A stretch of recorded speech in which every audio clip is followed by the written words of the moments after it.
하시는 말씀 중에 한 분 한 분들 하시는 말씀이 좀 느슨해진 나의 신앙의 삶에 대한 새로운 마음에 좀 다짐을 하고 긴장감을 가지고 깨어서 신앙생활 좀 해야 되겠다 싶은 마음에 순례자반 시작합니다. 이렇게 말씀을 하시면서 어떤 각오를 같이 나누셨는데요. 정말 그렇게 되기를 바라고, 오늘 여기 순례자반 혹시 안 하신 분들 있으면 내년에 꼭 하시기 바랍니다. 그죠? 내년에는 또 이제 1권부터 시작이 되니까 내년에는 아예 1권, 2권 세트로 딱 뭉쳐가지고 1권 한 14주 오고 또 2권 한 9주 합해 한 20 한 2, 3주 정도 이렇게 해서 제가 연결해서 1학기, 2학기 연결해서 하려고 생각하니까, 아무튼 여러분 순례자반 이게 목사님하고 같이 있는 이상 순례자반 절대 못 피해간다 이렇게 생각하시고 같이 함께 하면은 아마 여러분들에게 큰 은혜가 될 겁니다. 될 거고, 억지가 아니고 진짜 기쁨으로 여러분들에게 좋은 영적인 도전이 되는 시간이 될 거라고 저는 생각이 들고요. 예, 말씀 전하기 전에 광고 아닌 광고가 됐네요.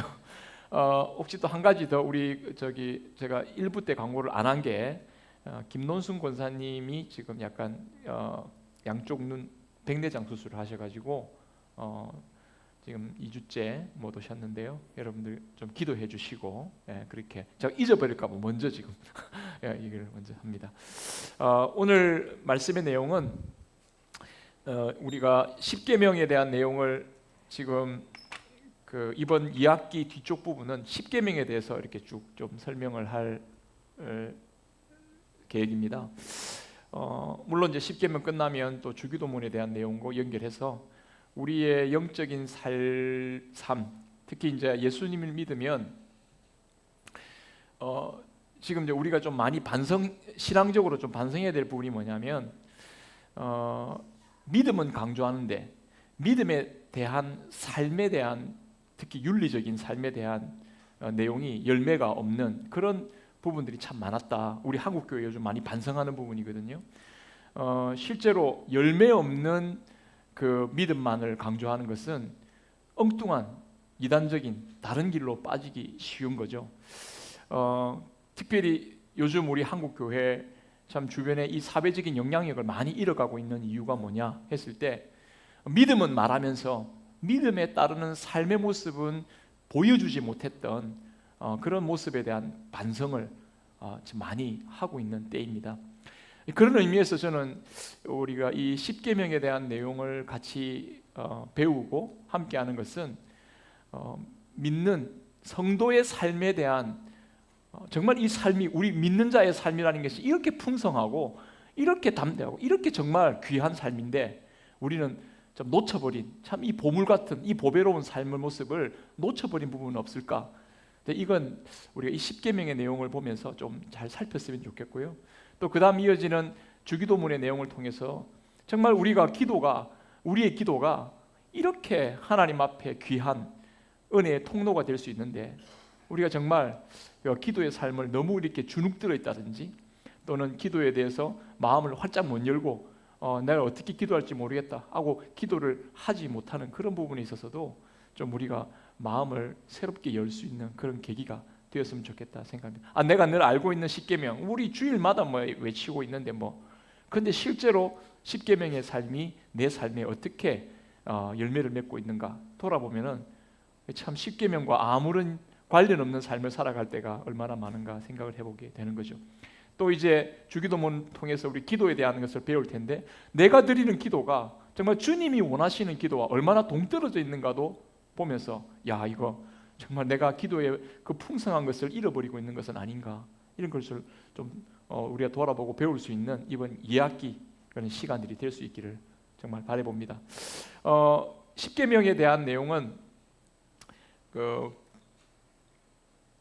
우리가 지난 시간 배웠던 거 조금 정리하면, 십계명은 우리를 부자연스럽게 만들고 또는 우리를 어떻게 억압하게 하는 그런 계명이 아니고, 저는 십계명을, 그래서 십계명 자체를 계명이란 말로 쓰지 않고 10가지 언약의 말씀이라고 표현하면서 저는 이렇게 말하고 싶습니다.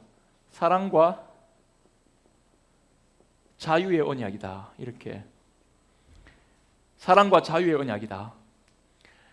우리를 애굽 종로로 타는 데서, 애굽에서 종살이 하는 데서부터 우리를 건져내셔서 하나님의 나라, 성경에서는 가나안으로 표시되어 있는 그 가나안의 그 지역에 표시되어 있는 가나안에서 하나님의 백성, 하나님의 자녀로서 삶을 살아갈 수 있도록 우리를 구원해 내시는 이 구원의 출애굽이죠. 출애굽의 이 십계명이 10가지 언약의 말씀이 언제 주어진 것입니까? 우리를 종살이 하는 데에서부터 건져내셔서, 즉 부자유한 노예 상태에서 자유인으로서 사랑받지 못하는 자리에서 사랑받는 자리로 바꾸어 주시면서 그 사랑과 자유를 제대로 누릴 수 있도록, 유지할 수 있도록, 그 사랑과 자유의 삶이 더 풍성한 열매를 맺을 수 있도록 하나님께서 10가지 언약의 말씀을 우리 가운데 허락해 주셨다라는 것을 여러분 우리가 좀 꼭 기억할 필요가 있습니다. 그러니까 십계명 하면 나를 뭔가 이렇게 성경에서는 하라 하지 말라, 그죠? 하라 하지 말라, 이거 때문에 딱 못이 박혀가지고 이거 진짜 또 나를 좀 힘들게 하고 좀 우리를 부자연스럽게 하고 그렇게 해서 좀 그 나를 별로 안 좋게 뭔가를 억압하는 느낌을 갖게 만드는.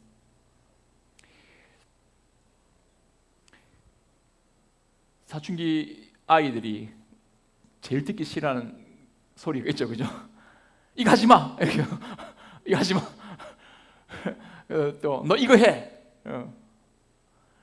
근데 애가 철이 딱 들면요, 엄마의 잔소리가 고맙고 그리울 때가 있죠.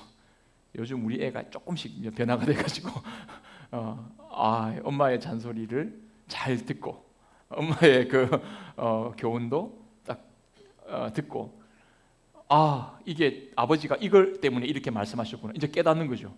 자, 그러면은 그 엄마의 잔소리는 자기를 억압하는, 아버지의 교훈은 자기를 억누르는 말이 아니라 진짜 나를 이 세상에서 제대로 정말 사랑받는, 내가 이렇게 사랑받고 이렇게 용기 있게 담대하게 어디에 매여 있는 삶이 아니라 제대로 딱 살아갈 수 있도록 아버지가, 어머니가 이렇게 교훈해 주시는구나, 이제 깨닫게 되는 거죠.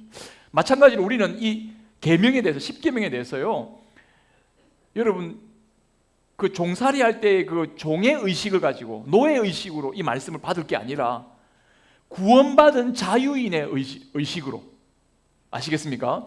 이제 우리는 하나님의 사랑받는 자녀라는 의식 속에서 이 계명을 이해할 필요가 있습니다. 맞습니까?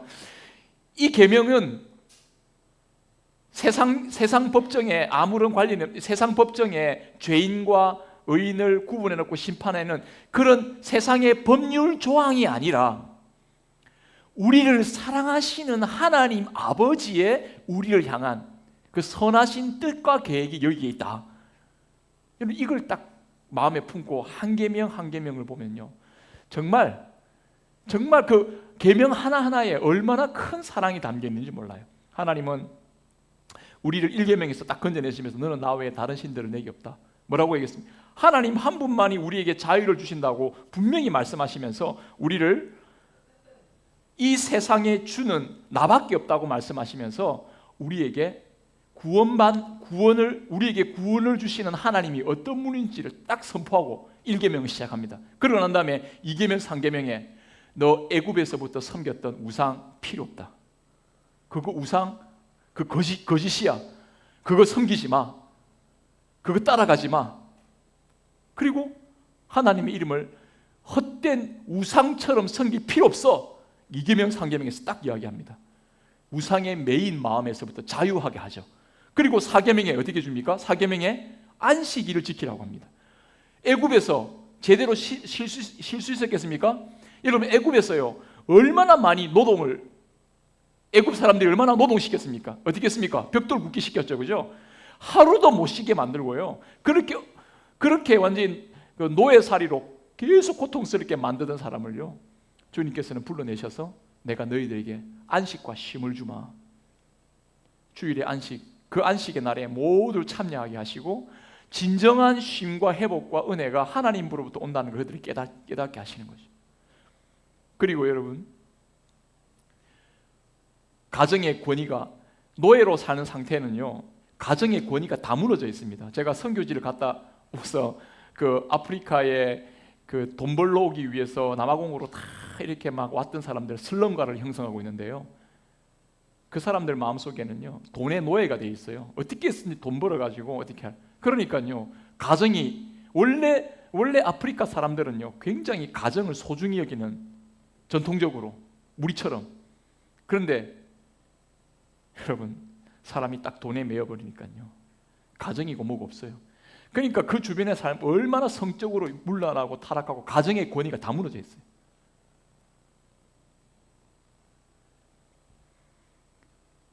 이거 성경을 가르치면서 이 사람들에게 이 의식을 회복시켜줘야 되거든요. 예, 참 중요한 건데, 주님께서는요 지금 이 애굽에서 종살이하고 노예살이하고 하는 사람들을 딱 건져내시면서 내 부모를 공경하라 하시는 말씀을 주면서 가정의 권위를, 가정의 질서를 딱 잡아주시면서 가정이 어떻게 서야 할지를 알려주시고, 그리고 여러분, 노예 상태에서는요 서로 존중 안 합니다. 내가 살고 봐야 되니까 서로에 대해서 굉장히 이기적인 생각으로 그 사람을 짓밟고 뭐 어떻게 해야 자기가 살 수 있으니까 이런 생각만 갖고 있는 사람들에게 어떻게 해요? 살인하지 말라, 미워하지 말라, 다른 사람에 대한 인격에 대한, 생명에 대한 존중을 딱 하게 합니다. 그리고 물론 가정이 깨지지 않도록, 성적으로 문란할 수밖에 없는 상황 속에서 그들을 성적으로 간음하지 말라. 여러분, 계명 하나하나가 보면요 하나님께서 노예 상태에 있었던 자들을 건져내시면서 그들에게 자유와 사랑을 주시는 그 내용을 그대로 이어가고 풍성히 열매 맺도록 하기 위해서 내용을 주고 있습니다. 너희들 거짓말할 필요 없다. 거짓말하지 마라. 왜? 진실해라. 거짓말 안 해도 된다. 노예 상태에서는요 어떻게 쓰든지 거짓말 해가지고 자기가 이렇게 살살 살아남으려고 하는. 그런데 내가 이루는 나라에서는 거짓말 필요 없다. 내가 보고 있다. 하나님이 다스리시는 거거든요. 하나님 앞에서 진실해라. 그리고 도둑질하지 말라. 물건 훔치, 내가 너희를 먹여 살린다. 하나님을 믿으니까 하나님 앞에 의지하며 나가고 하나님 앞에 기도하면서 서로 섬기고 사랑하면서 주어진 것들, 자기 욕심 부리면서 자기 챙기는 게 아니라 주님께서 허락하신 풍성한 것들로 함께 나누면서 이제는 도둑질할 필요가 없는 사회를 하나님께서 건설해 주신다는 거예요. 그렇습니까? 이게 십계명에서 나온다니까요, 여러분. 이게 여러분, 그러니까 십계명이 우리를 억압하는 겁니까? 아닙니다. 여기에는 하나님 나라에 대한 청사진이 딱 그려져 있어요. 아, 천국은 이런 곳이구나. 천국은 이런 곳이구나.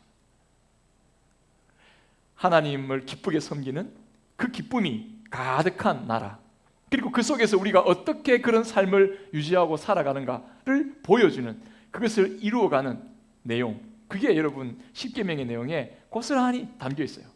그래서 여러분, 우리는 이제는 십계명 하나하나를 읽으면서 하나님의 깊은 사랑과 더 이상 죄의 종로로 타는 데 빠지지 않도록 우리를 지켜주시는 그런 하나님의 능력의 손길을 여러분 꼭 기억할 수 있기를 바랍니다. 십계명에서는 하나님이 말만 던지는 게 아니고요, 그 십계명을 주시는 하나님이 책임지십니다. 십계명 따라 살아가는 삶은 하나님이 책임져 주십니다. 맞습니까? 내 거짓말 안 하고, 내 도둑질 안 하고, 내 악한 짓 안 하고 내가 하나님 앞에 살아가겠다고 결단하며 나가는, 하나님이 그렇게 도둑질하지 않도록, 하나님이 거짓말하지 않도록 하나님께서 그 삶을 진실하게 지켜주시고 함께 하시고 다스려 주시는 줄 믿습니다. 그게 하나님이시죠. 그게 맞죠, 그죠? 이거 하나님 믿는 거 아닙니까, 이거? 그러니까 하나님을 믿는 것과 하나님을 믿고 살아가는 삶은 분리되거나 떨어질 수가 없는 거죠. 자, 그럼 첫 번째 계명은 뭡니까? 십계명은 이제는 다 외워야 됩니다. 외우는 게 딱 머릿속에 넣어야 됩니다. 예, 십계명 첫 번째는 뭡니까? 시작. 너는 나 외에 다른 신들을 내게 있게 하지 말지니라. 자, 하나님께서 애굽에서 우리를 딱 건져내시고 난 다음에, 다시 말해서 죄의 종로로 타는 데서부터 딱 건져내시고 난 다음에 첫 번째 하신 말씀이 뭐냐면, 너는 나 외에 다른 신들을 내게 두지 말라. 다시 종로로 타는 대로 돌아가지 마라 이 말입니다. 네가 다시 종로로 타는 대로 돌아갈 하등의 이유가 없는 이유는 너는 이제 내 사람이다. 내 사람이다. 어떤 사람은요, 일계명 가지고요, 일계명 가지고 기독교 독선적이야. 왜 하나님만 섬기라 그래? 여기 알라도 있고 또 석가모니 부처님도 계시고 또 공자님도 계시고 얼마나 좋은 말씀도 많이 하시는 분들이 있는데 왜 하나님만 섬겨야 돼? 네, 석가모니 부처님의 말씀도 좋습니다. 네, 저도 불교 조금 이렇게 배우기도 하고 비교 종교학을 해야 되니까 또 대학 때 철학을 하면서 이것저것 하기도 했죠. 굉장히 유익한 내용도 있죠. 근데 이제 그걸 하나님이라고 말하는 것에 대해서는 저는 동의할 수가 없는 거죠. 하나님이라고 말하는 것에 대해서는. 여러분들은 우리의 신앙, 종교죠. 종교라고 말할 수 있는 건데요. 종교화되어 있는 것들도 있는데, 그래서 어떤 분들은 기독교는 종교가 아니다, 생명 자체다, 이렇게 말씀하기도 하긴 하는데요. 성경에서 우리에게 하나님을 한 분뿐이라고 말하는 이유, 이걸 여러분 좀 알면 기독교가 독선적이다, 아니 또 여러분들 스스로가 기독교 위에 다른 것들은 딱 안 돼, 다 마귀 자식이야, 이렇게 독선적으로 구분하는 그런 태도는 옳지 않습니다. 물론 구원의 길은 한 길이죠. 그러나 그 구원의 길을 주장하면서 다른 길을 무시하고 미워하라고 하나님이 한 길만 주셨냐? 그거 아니거든요. 여러분이 일계명을 이해할 때 다른 사람들이 오해하는 방식으로 일계명을 오해하지 않고, 나도 일계명의 내용을 독선적인 태도로, 신앙생활하는 사람이 굉장히 다른 사람에 대해서 배타적이고 독선적으로 행동한다, 저는 그렇게 옳은 신앙생활 아니라고 봅니다. 그러면 다 포용해야 되냐? 제가 그 말은 아는 건 아니죠. 그러면 일계명이 말하고 있는 이 나 외에 다른 신들을 내게 두지 말라는 이 말씀을 어떻게 이해를 해야 되느냐? 저는 출애굽의 구원과 일계명을 연결해서 봐야 된다고 봅니다.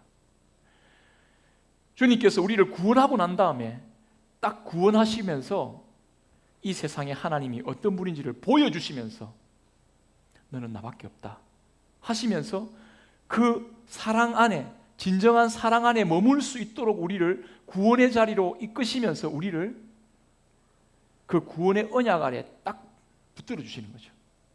저는 그래서 일계명은 하나님의 사랑의 고백이라고 저는 생각합니다. 우리를 향해서 난 너밖에 없으니까 너 딴 데 눈 돌리면 안 돼 하는 사랑의 고백으로 저는 일계명을 받아들입니다. 제가 여러분들 이해를 돕기 위해서요, 이야기를 하나 말씀드리자면, 어떤 수상 안전 요원이 있었습니다. 여러분 여름에 휴가 가셨죠? 바닷가에 가니까 수상 안전 요원 있지 않습니까? 어느 날 수상 안전 요원이 이렇게 위에서 보고 있다가 그 바닷가에서 허우적대는 한 사람을 발견했습니다. 막 뛰어가가지고 헤엄쳐가지고 딱 구출해냈습니다. 그 사람이 알고 이제 어떤 아가씨였어요. 그러니까. 근데 공교롭게도 그 수상 구조 요원이 총각이었습니다. 그럼 분위기가 어떻게 되겠죠? 그럼 그 다음에는 고맙다고 이제 애프터 신청이 있었겠죠? 그렇게 하고 또 둘이 만나고 눈이 맞아가지고 어디까지 갔을까요? 이제 결혼으로 딱 갔습니다. 자기를 구해준 생명의 은인이 자기 남편이 된 겁니다. 근데 이제 가다가 이 여자가 이제 또 이렇게 같이 놀러 갔다가 놀러 갔는데 딱 보니까 옆에 있는 남자가 자기 남편보다 훨씬 더 멋져 보이는 거예요. 그 눈이 딱 돌아가는 거죠. 그러니까 더 멋지고 더 내 마음이 끌리는데, 그럼 남편이 뭐랍니까? 당신 지금 어디 보고 있는 거야? 당신 뭐 하고 있는 거야? 말하겠습니까? 안 하겠습니까? 말하겠죠. 그러면 그 말을 듣고 남편이 이게 참 속 좁게 말이야. 내가 다른 사람 좀 보면 어때? 뭐 다른 사람 좀 좋아해 주면 어때? 이렇게 말하는 게 정상입니까? 정상 아니죠. 지금 남편이 자기 생명을 구원해 준 것이 그게 자기를 볼모로 삼는 게 아니고요. 그 사람을 사랑해서 서로 언약을 맺고 부부가 되었잖아요. 그 사이에는 다른 관계가 들어올 수가 없는 관계입니다. 무슨 말인지 아시겠습니까? 이게 구원받았다는 겁니다. 죄에서 구원받았다는 것의 핵심이 뭡니까? 하나님과 우리 사이에 어떤 장애물도 없이 하나님이 우리를 언약의 자손, 다시 말해서 한 백성, 한 가족, 한 자녀로 부르시고 심지어 우리를 결혼 관계인 언약 관계로 우리를 신부로 맞이해 들이셔서 우리를 하나님과 함께 살게 하셨고 하나님과 함께하는 그 사랑의 삶을 누리도록 우리를 구원해 주셨다. 여러분, 이것이 바로 구원의 복음인 줄로 믿습니다. 1계명은 뭘 표현하느냐? 바로 구원의 복음을 하나님의 입장에서 우리에게 선포해 주고 있는 겁니다. 내가 너희를 구원했지만 내가 너희들하고 같이 안 살겠다. 이거 복음 아닙니다. 구원하신 하나님이 우리와 함께 하십니다. 임마누엘입니다. 그러니까 우리는요, 하나님의 그 사랑을, 이렇게 깊은 사랑을 받으면서 살아간다는 거, 여러분 이건 고백이죠. 이 사랑을 받은 자답게 우리는요, 이 사랑을 나누어주고, 아니다, 오해하지 마라, 하나님은 우리를 이렇게 사랑하시는 분이야 하고 다른 사람을 사랑하는 마음을 가져야 되지. 너 내가 믿는 하나님 모르냐? 그러면 너는 나하고 관계 끝. 이렇게 독선적으로 갈 게 아니고요, 우리는 그 하나님의 깊은 사랑 안에 들어와 있다는 사실에 대해서 여러분 우리는 확신을 가져야 합니다. 그래서 1계명은 저는 이렇게 표현하고 싶습니다. 1계명은 하나님께서 우리를 향한 일편단심의 사랑의 고백이다. 여러분 이 사실 여러분 꼭 기억하면서 1계명은 하나님이 나밖에 내가 너를 구원한, 예수님을 통해서 너희를 구원한 이 하나님, 죄에서 세에서 구원한 하나님이 진정한 너의 하나님이다. 나밖에 없다. 너 알지? 그리고 딴 데 눈 돌리면 안 돼? 하고 이 계명을 주시는 거죠. 근데요, 우리가 살아가는 삶의 현장에는요, 하나님을 일편단심으로 하나님을 바라보면서 믿음으로 살아가게 만드는 그런 삶의 요인보다 더 하나님 바로 보지 못하게 만드는 그런 존재들로 주변이 가득 있습니다. 이게 이제 우리가 맞이한 삶의 현실인데요, 그 삶의 현실은 어떤 현실입니까? 성경에서는 이런 삶의 모습을, 이런 하나님에 대해서 뭐라고 이야기합니까? 우상이죠. 자, 나 외에란 말은 나와 나란히 이런 표현인데요, 나하고 동등되게 내 옆에 하나님과 같은 존재를 여기면서 하나님을 착각하게 만든, 하나님으로 착각하게 만드는 수많은 존재들을 잘 분별하면서 하나님을 바로 섬기고 살아가야 된다. 이게 1계명의 뜻에 들어있습니다. 나 외에 다른 신들을 내게 있게 하지 말라. 이 말은요, 하나님 위에 다르게 내 마음을 빼앗아가는 우상에 대해서 우리가 바르게 분별하고 깨어 있어야 된다는 말이죠. 여러분, 이 우상에 대해서 여러분들이 여러 가지 생각할 것들이 많겠지만 우상은 다른 게 아니고요, 그 하나님처럼 행세하는 거, 이게 바로 우상입니다. 하나님 아닌데 하나님처럼 행세해서 우리도 하나님인 것처럼 착각하게 만드는. 옛날에 사람들은 실제로 바알, 아세라 이런 우상들이 있었습니다. 자, 여러분, 바알 신은 무슨 신인지 아십니까? 바알 신은 뭘 관장하는 신입니까? 잘 모르시죠? 예? 엘리야가 바알 신과 아사랴 신하고 막 싸웠을 때 어떤 일이 벌어집니까? 하늘에서 불이 오고 또 그다음에 비가 내렸죠, 그죠? 바알은요 비를 관장하는 신입니다. 그래서 우리가 비 오는 기우제를 지내잖아요, 그죠? 그래서 기우제의 대상이 되는 신이 이제 이 바알 신, 주신이죠, 주신이고요. 아세라는 땅의 신입니다. 그 이제 바알과 아세라 신은 그 가나안의 이방 우상이죠. 이스라엘 백성들은 지금 광야 애굽에서 살다가 애굽에서 그 바로가 신인 줄 알고 있다가 나와가지고 광야를 통해서 딱 왔습니다. 근데 광야를 통해서 딱 지나서 왔는데 이 사람들이 지금 뭘 하고 있습니까? 농사를 짓고 있는 거죠. 자기들은 이스라엘 백성들은 무슨 민족입니까? 농사하는 사람들입니까? 가축 키우는 사람들입니까? 목축업을 하는 사람들입니다. 그러니까 정착 생활 안 한 거예요. 그러니까 하늘에서 비가 오고 뭐 농사 짓고 이거 아무 상관, 계속 이게 풀밭 있는 곳에 떠나다니면서 이제 양들을 먹이는 거죠. 목축업을 하는 그 유목민들이죠.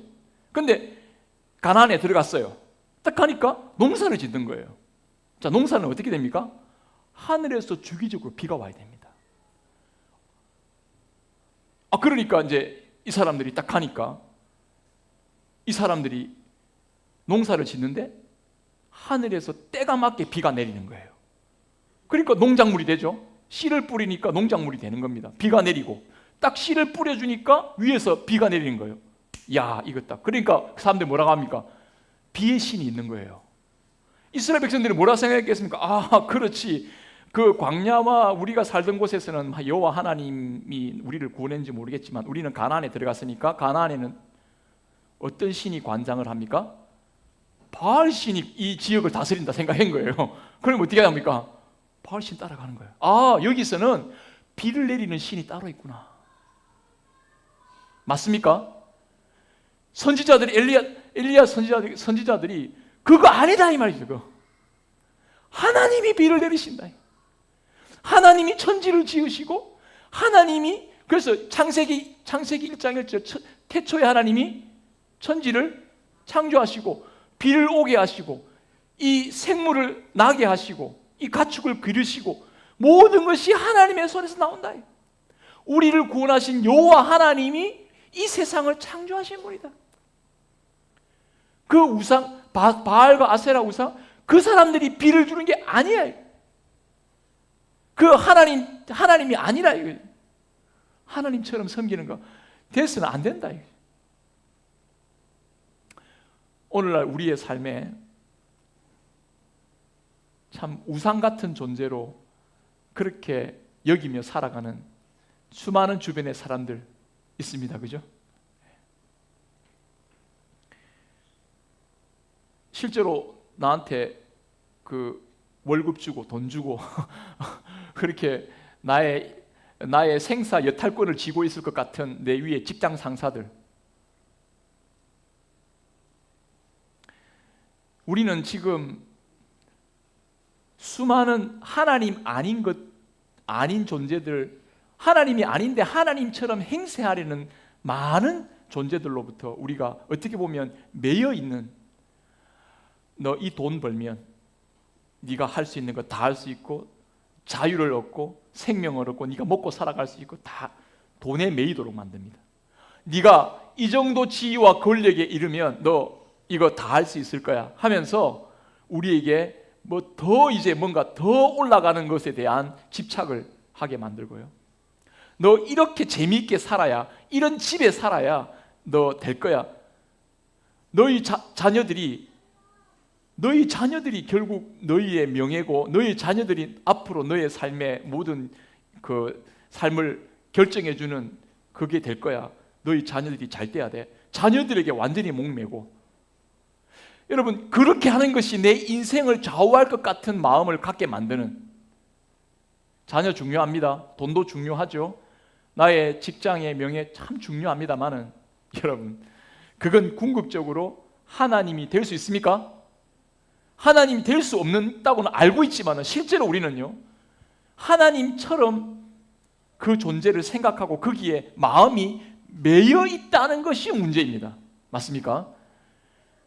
그래 우리는 이렇게 생각합니다. 뭐 하나님도 섬기고 뭐 돈도 많으면 좋고 하나님도 섬기면서 이렇게 좀 놀고 뭐 다 하고 뭐 성공도 하고 뭐 더 높이 올라가고 이걸 그냥 똑같은 수준에서 보는 거죠. 하나님이 어떤 사람에게는 도구가 되어 있는 반면에, 그렇죠? 하나님을 통해서 어떻게 뭔가를 이루려고 하는 그게 그 우상이죠. 하나님은 뒷전으로 밀려나 있고, 그런데 어떤 사람은 하나님을 섬기기 위해서 다른 모든 주어진 직위와 돈과 자녀와 명예 다 하나님을 섬기는 길에 함께 딱 놓여 있을 때 그 삶이 제대로 된 열매를 맺게 되는 거죠. 안 그러면 여러분 우리는 하나님처럼 행세하려고 하는 것에 딱 사람이 매여서 진정한 삶의 그 자유와 사랑을 온전히 누릴 수도 없고 베풀 수도 없으며 진정한 삶의 길로 나아갈 수 없다는 것을 여러분들이 꼭 기억할 필요가 있습니다. 왜 우상을 따라가면 안 되느냐?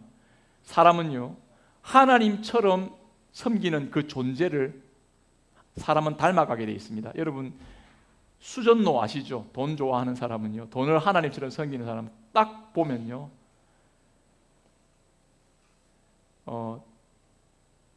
수전노는 표가 납니다. 그죠?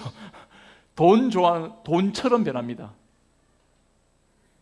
돈 좋아하면 돈다 이런 그럴 수 있는데 그렇죠. 권력을 지향하거나 어떤 우상을 섬기면 그 우상의 모습처럼 변해가는 것이 특징입니다. 성경이 이렇게 나오거든요. 너희들이 헛된 우상을 섬기면 너희들의 삶이 헛되게 될 거라는 것에 대해서 선자들이 예언을 하는데요. 마찬가지로 여러분들이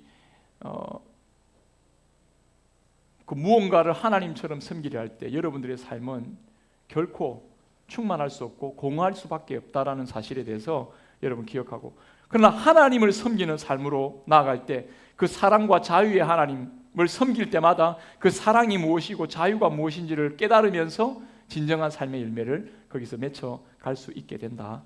자, 그러면 이제 마지막으로 하나만 하고 마치죠. 그러면 하나님을 나 외에 다른 신들을 내게 있게 하지 말라. 이 말은 이제 딱 표현합니다. 너는 나밖에 없으니까 나 너밖에 없어. 너 딴 데 눈 돌리지 마. 하면 우리는 이제 하나님 앞에 뭐라 말해야 됩니까? 하나님 그래 사랑하지만 나는 하나님 나를 그렇게 사랑하실 것 같이 사랑해 줘서 고마운데요. 나는 하나님 혼자가 한 분 가지고 안 돼요. 나는 하나님 한 분 가지고는 성이 안 차요. 이렇게 하겠습니까? 여러분 그게 아니죠. 하나님이 난 너밖에 없다고 구원하셨는데 우리는 그 다음 어떤 반응입니까? 하나님 저도 하나님밖에 없어요. 하나님밖에 없어요. 여러분 인생 복잡한 거 없습니다. 하나님 한 분 사랑하며 사면 그게 인생의 길이, 저는 길이 되는 줄로 믿습니다. 복잡하게 살면 안 됩니다. 다양하게 복잡한 일은 다양하지만요 키는 하나입니다. 하나님을 참되게 사랑하는 거기에 우리의 삶의 길이 있습니다. 그러면 하나님을 참되게 사랑하는 길이 뭐냐? 한번 따라해 보겠습니다. 하나님을 힘써 알아야 됩니다. 여러분 알아야 사랑합니다. 알수록 사랑합니다. 그렇습니까? 예, 정말 그렇습니다. 저와 집사람이 지금 30, 20 제가 무슨 생각으로 지금 20년째를 같이 살고 있는데 내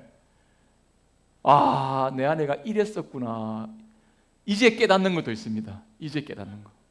죄송합니다. 제가 제 아내를 제대로 사랑하지 못해가지고. 그런데 이제 조금씩 이러니까 내가 그러니까 더 사랑하는 마음이 생기는 거예요. 맞습니까? 자, 알수록 사랑하게 되는 거죠. 하나님도 힘써 알아야 됩니다. 힘써 알으려면 어떻게 합니까? 하나님이 자신을 알려주시는 말씀으로 여러분 우리는 하나님을 더 분명히 알아야 할 줄로 믿습니다. 그죠? 우리는 자기 마음을 한 번씩 일기장에다가 기록하기도 하죠. 근데 그 일기장을요 누가 옆에서 딱 보는데 내 아내가 한 번씩 일기장을 봤다. 아, 이 사람이 이런 마음을 가졌구나. 볼 수 있겠죠? 근데 남편 일기장 보면 안 됩니다. 그렇게 보지 마시고 어쨌든 그렇게 볼 수만 있다면 우리는 서로를 더 알아갈 수 있겠죠. 하나님은 자신의 글을, 자신에 대해서 우리에게 펼쳐 보이시기 위해서 이 하나님의 말씀인 성경을 주셔서요, 이 말씀을 통해서 하나님을 힘써 알아갈 수 있도록, 그리고 이 말씀을 통해서 진짜 하나님이 그렇게 약속하신 대로 나와 함께 하신다는 것을 우리의 삶의 자리에서 체험하게 하시고 경험케 해주시는 분인 줄로 믿습니다. 말씀은 살아있습니다. 왜? 하나님 살아계시니까. 그러니까 우리는 말씀을 통해서 하나님을 힘써 알아가야 됩니다. 그리고 제가 오늘 여러분 그 하이델베르그 요리문답에 보면 우리 신앙의 선배들이 글을 정리하면서 어떻게 표현했냐면은, 옆에 뒤에 부분에 우리 이 부분을 같이 읽고 마치죠. 자, 하나님이 일계명에서 하나님께서 요구하시는 게 뭐냐? 답을 우리 같이 한번 읽어보겠습니다. 시작. 내 영혼의 구원의 광복이 매우 귀한 것이기 나는 온갖 우상 숭배, 마술과 점치는 일과 미신, 성인이나 다른 피조물께 기도하는 것을 피하고 멀리해야 된다. 더 나아가 유일하고 참되신 하나님을 바르게 알고, 맞죠? 1번 이게 밑줄 긋고 1번 동그라미 하십시오. 첫 번째, 하나님만을 사랑하는 길이 뭡니까? 하나님을 바르게 알아야 됩니다. 맞습니까? 1번. 두 번째, 그분만을 신뢰하는 것, 이거 뭡니까? 두 번째 동그라미 치고 2번 동그라미 치고 그 옆에다가 기도라고 쓰세요. 기도. 세 번째는 뭡니까? 모든 겸손과 인내로 그분에게만 복종하고, 이 순종이죠. 순종. 밑줄 치고 3번 동그라미 하시고 순종. 그리고 마지막으로 모든 좋은 것을 오직 그분에게만 기대하며 마음을 다해 그분을 사랑하고 경외하며 그분만을 섬겨야 됩니다. 이건 기대하는 마음이죠. 예배입니다. 예배. 여러분, 이 모든 삶에 대한 내용, 우리 신앙의 선배들이 딱 이걸 정리해서 하나님을 사랑하는 삶의 길을 보여줬습니다. 여러분들은 어떤 삶을 살아가십니까? 오늘 구역 식구들과 함께 이 짧은 시간 또 함께 한 30분에서 1시간 정도 이렇게 모일 텐데 함께 하면서 이 이야기를 함께 나누면 참 좋을 것 같습니다. 하나님 한 분을 사랑하는 삶에 대한 길을 서로 함께 나누면 참 좋겠습니다. 오늘 찬양 함께 오직 주의